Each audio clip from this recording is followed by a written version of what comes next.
Key witness to WTC 7 explosions, dead at age 53. Ira Hayes.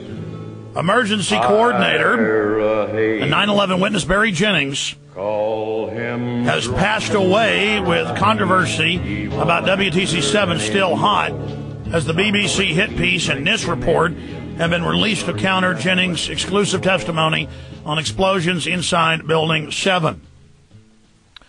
Now, we interviewed him for Loose Change Final Cut. He then, word got out about it. He begged us, saying he'd been threatened, saying his pension had been threatened, his job had been threatened, and other threats. Wouldn't specify what those were if he didn't shut up. Then he didn't really recant. He said, yeah, there were explosions, yeah, before the towers fell in Building 7. And he said, well, it could have been bodies. But earlier he said they were bodies on the ground. Then his boss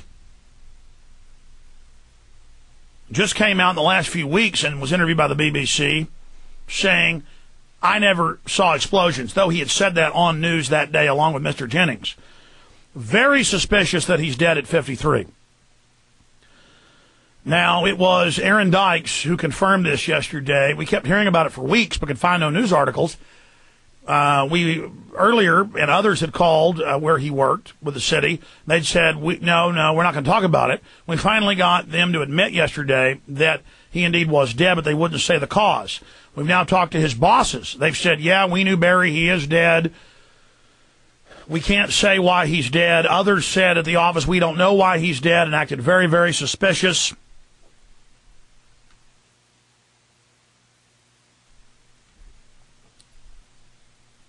So we're going to be breaking this down in the next 45 minutes or so with Aaron Dykes and Jason Burmis.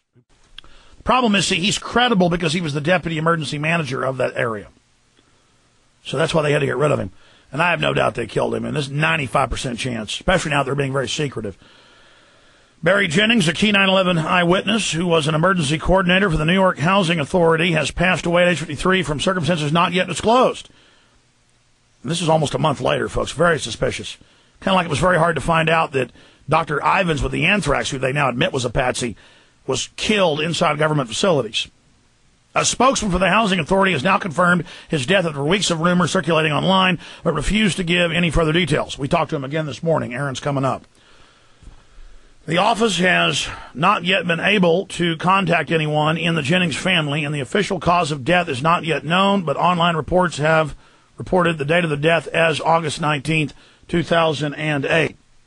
Since yesterday, we have confirmed with his office the date is the 19th.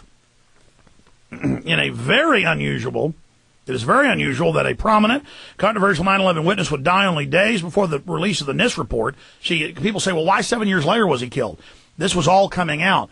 There was talk of subpoenaing him, that they're about to probably get enough signatures to have it on the ballot for a New York investigation of 9/11. Talk of calling him before a grand jury. It is very unusual that a prominent, controversial 9/11 witness would die only days before the release of NIST report on WTC 7, and shortly after a firestorm erupted over the testimony that he had heard explosions inside the building prior to the collapse of either tower, and that they were dead bodies in the building blown out of the lobby.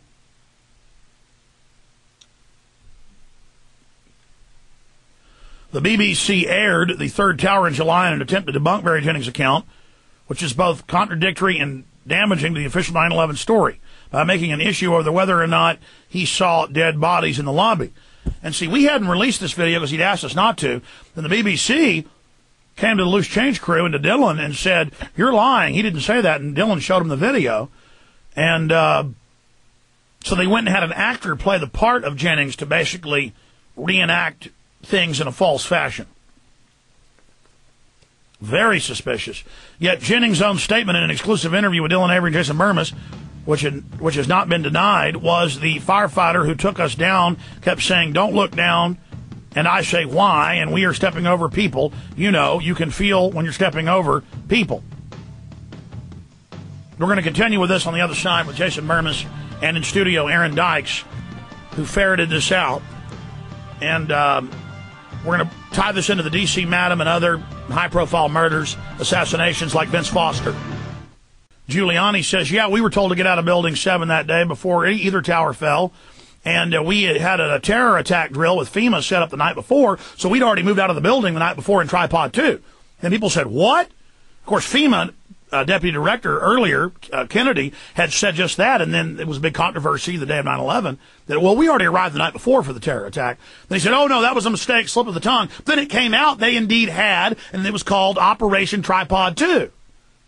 Of an anthrax attack on Building 7 in the World Trade Center complexes, which they'd used in months before to evacuate the whole building several times for drills and $1 billion renovation of the service floors. It has service floors every few floors and side passages. And Marvin Bush running that, of course. No big deal. Confirm it. You'll confirm it for yourself. Our source on that is Barbara Bush. Her memoir written 4 years ago about her great son running security there. Nice people.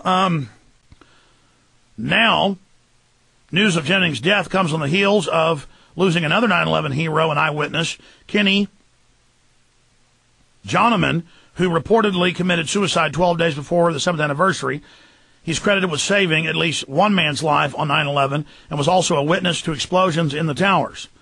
This report, as well as how the 9/11 Commission, which does not even mention Building 7, completely ignores statements from the Building 7 leaseholder Larry Silverstein, as well as numerous police and firefighters and other eyewitnesses who have testified that they were warned about the building's collapse and told to get back because it was going to be a controlled demolition.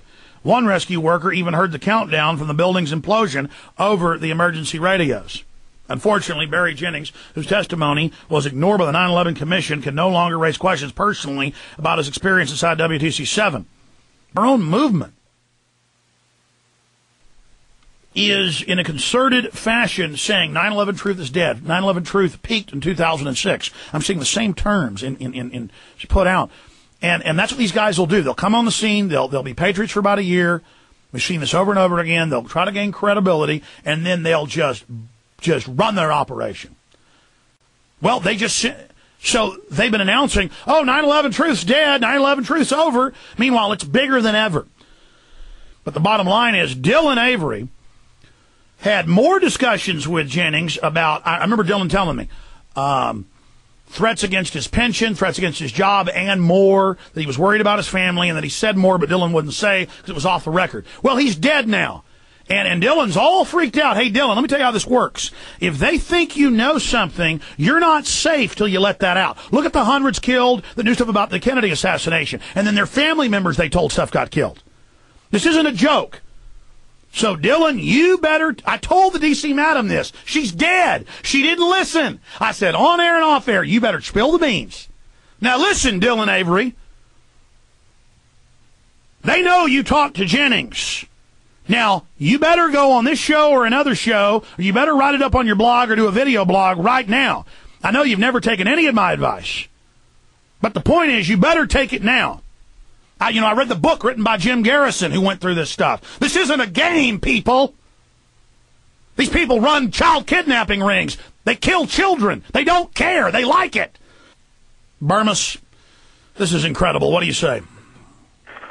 Well, just the whole chain of events from Aaron calling me about a week after Jennings had actually died and said, we're getting these emails and there's these posts. And I said to him, well, let me see what I can find out. So I called up Dylan, and of course, right away Dylan didn't want to believe it. But I said, well, who can you get in touch with? And wouldn't call him, had the home phone number, and wouldn't give it to us.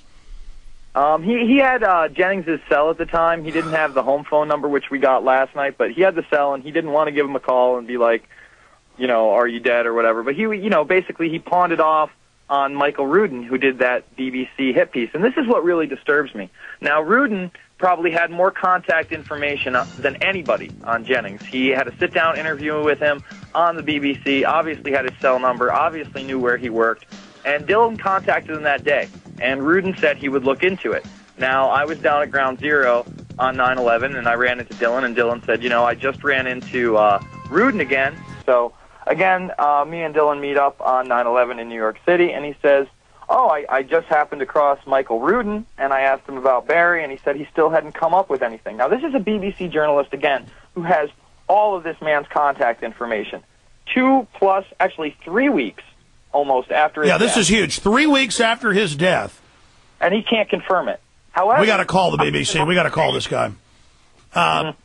He sees Dylan at 9/11 last week in New York and says, "Oh, I haven't nailed that down. I don't know if he's dead or not." Now, that right there, he needs to be interrogated on that subject. Boy, I tell you, this is amazing. Yeah, and not only does he not know if he's dead, but he finds the only other witness in World Trade Center 7, and he's more than happy to go along with the official version that he now says there was no explosion. It was just dust coming up the stairs. Really? Dust coming up the stairs trapped you in the building for another 2 hours, Mr. Hess? Could it have anything to do with the fact that he heads up Giuliani partners in the private sector? And he retracted conveniently after Barry Jennings went bye-bye. Yeah, just magically.